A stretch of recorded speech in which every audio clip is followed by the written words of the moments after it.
It's time to finish redoing this little bookcase. Let's clear this out and I will show you my vision for this cute little bookshelf.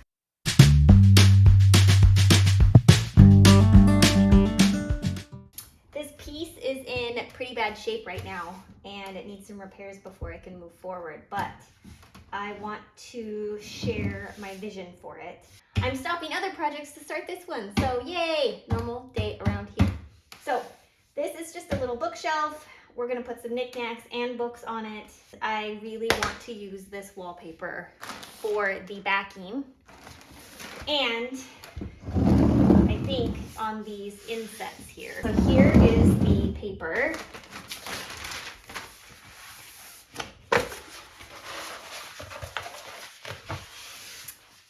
I love it. I know the scale is big and you're not going to see a ton, but I'm okay with that. I love the colors in it and I think it will still be really pretty.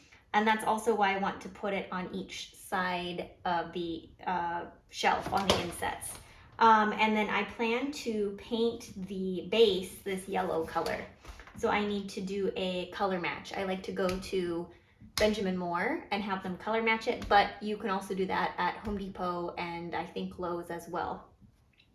I might be able to get away with a sample pot, but yellow tends to be tough for coverage. First step is prep. I always clean my pieces thoroughly with a degreaser. I like Crud Cutter. You could use something like Simple Green. There are lots of products out there. I have worked on this piece previously. I have sanded and primed. I'm cleaning it now just to see what it looks like and see what kind of work I still need to do on it. After using Crud Cutter, I always like to wipe it down with a damp microfiber cloth or paper towel just to get rid of the degreaser residue. So this actually has a lot more repairs that I need to do before I prime again and paint. There's cracks, there's paint or wax, paint. I want to do some caulking on the seams and, just get it into a better foundation piece for painting. Here is the backing of the little bookshelf. I just put some quick wood in here. There's some pretty big gouges. There's still some smaller ones, but I'm not concerned about those because I'm going to be covering it with paper anyway. The goal is just to have a smooth surface with 120 and 220 grit sandpaper.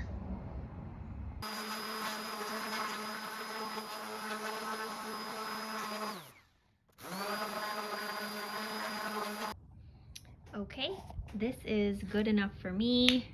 It's generally smooth.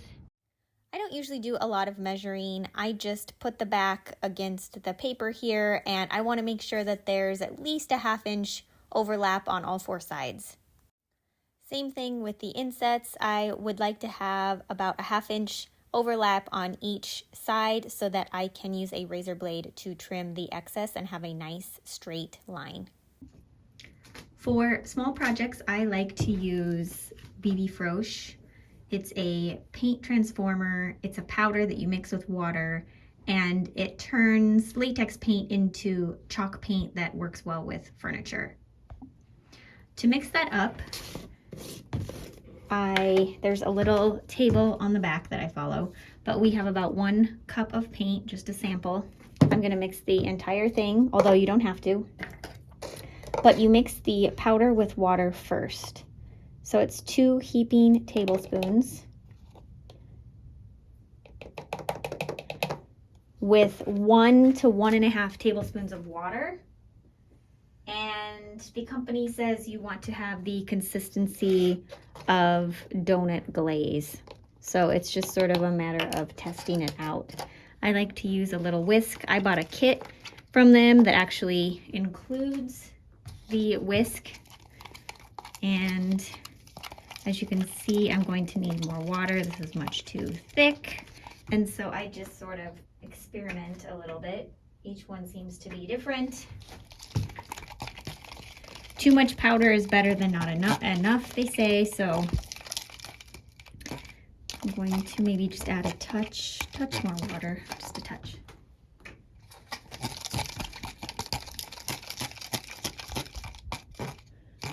Okay, that looks pretty Good. Okay, you just want to mix that up really well, and then you can add the paint in.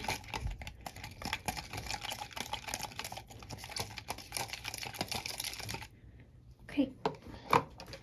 And then of course your paint should be mixed up well. I'm using Benjamin Moore Fields of Gold.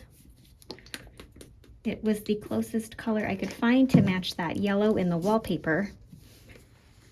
I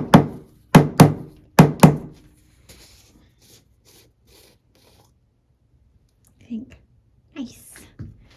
And then I'm just going to put the entire thing in here. Mini spatulas work great for something like this because you can get all of the paint out of the container and also mix the paint and the paint transformer together really well by scraping the sides. Okay, and then it's just a matter of mixing this up. You can use the spatula, which I like to do. You can use the whisk, but you just want to make sure that there is nothing on the bottom, left on the bottom of the container. We are ready to paint. It is primed and ready to go. I made the necessary repairs and just sanded some extra spots that I just didn't pay attention to before. And we have our BB Frosch mixed with our latex sample paint. And I bought these 4-inch velour rollers that I have not tried before. It says walls, doors, and cabinets. So we are going to try this out and see how the paint rolls with this velour roller. I usually use the 4-inch roller and roll the entire piece and get where I can, and then follow up with a smaller paintbrush to get in the nooks and crannies. You can also flip that and do the nooks and crannies first and then go over it with the roller.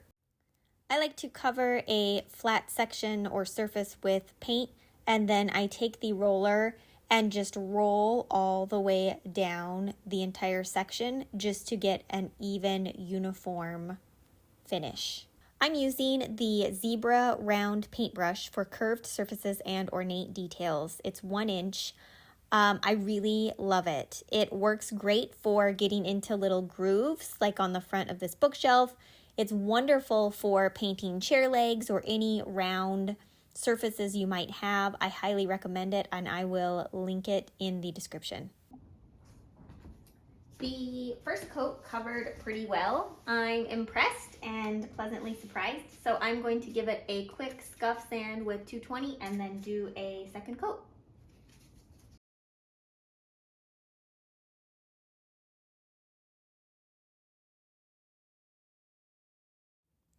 Overall, I enjoyed using the velour paint roller. It gave a great finish and it was really smooth. There was no texture to it. I did run into a few times where when I was trying to roll a larger section and it would not roll. The paint roller would not roll on the roller itself. It could have been the roller, it could be me, I'm not sure, but that was a small annoyance, but I would definitely use it again. This is looking really good. I ended up applying 3 coats with a little bit of extra touch-up, which isn't so bad considering it's yellow paint. I am going to apply a top coat next. That is the stipulation with the BB Frosch paint. It does need a top coat, so you can use whatever top coat you feel comfortable with. I usually use maybe the Bear brand polyacrylic top coat in matte. And I'm just using something else that I have on hand that's in a smaller container. I would also suggest for small pieces like this or plant stands that you can use a spray top coat. So they have Rust-Oleum brand is the one I'm thinking of. So I will be applying 2 coats of top coat with a paintbrush. There are lots of ways to apply top coat. A lot of people use paintbrushes. I know some people who use like a foam applicator that works well. The key is to pick a top coat that you enjoy working with and that's easy to work with. It's also important to make sure you have a really good quality paintbrush. I reserve 1 paintbrush for top coat. I don't use it for paint or anything else. I also make sure that it's a good brand. There's lots out there. This one's a Purdy.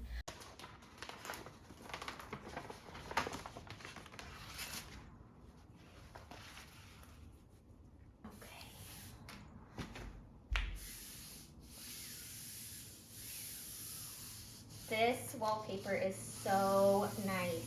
The quality is so good. I've got a little bit more smoothing to do, but oh my gosh, I'm so excited. I would love to use this on a wall. So this is just out a few inches, so there's nothing underneath. And I am going to very carefully, because I did just replace this tip, run the razor blade right along here, and it makes a really great clean cut, and you just do that on all four sides. Gorgeous. You could totally frame this. I actually think this would be the perfect size for a frame.